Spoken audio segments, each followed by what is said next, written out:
By Gordon Corman, Chapter 19, Bear Bratsky.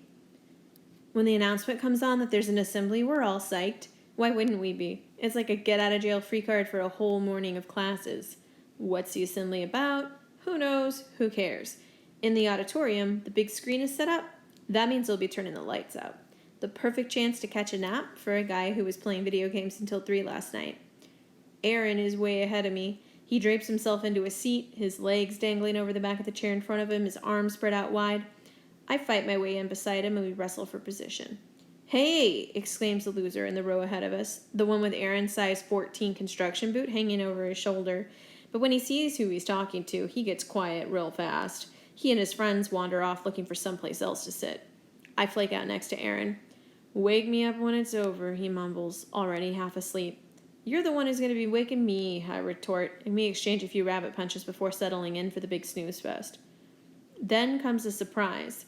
The whole purpose of this assembly is so we can congratulate Chase Ambrose and Shoshana Weber for the amazing video they made for some stupid contest or other.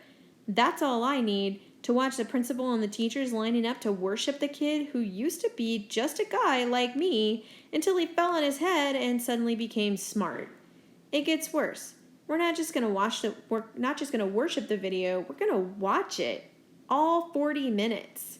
Well, forget sleeping now. I'm too ticked off. Even Aaron is sitting bolt upright, staring in outrage at Ambrose and the Weber chick on stage.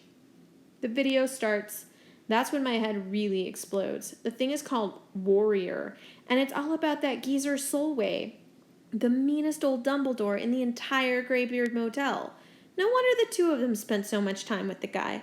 Beside me, I can practically see steam coming out of Aaron's ears.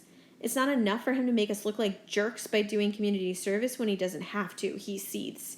No, he has to make a documentary about the place so he can brag to the whole world.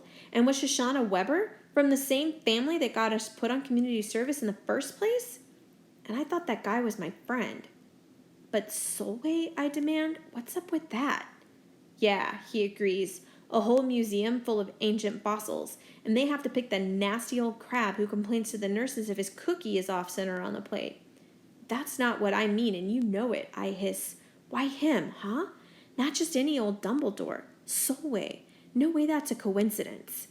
Chase doesn't know anything about that, Aaron reminds me. He's got amnesia.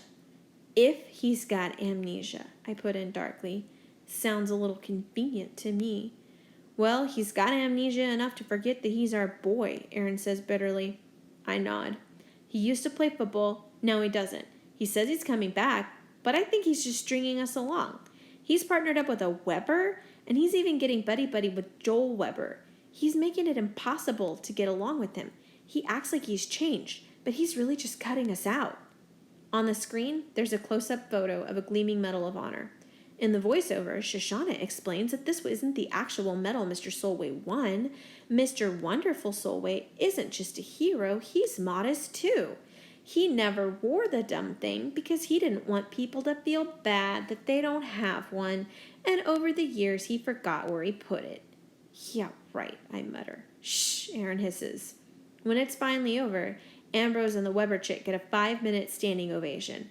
That burns me up, since I know for a fact that the other kids were just as bored as I was. They bring the whole video club up there because they helped.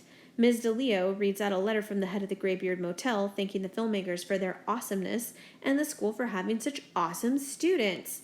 Puke. Aaron and I are sentenced to go to that place 3 days a week until we're practically old enough to check in there. And what do we get for it? Yelled at, that's what, by nurses and Dumbledores both. And Chase, who's worse than us, gets a love letter from the director. I've never been so happy to get back to a classroom.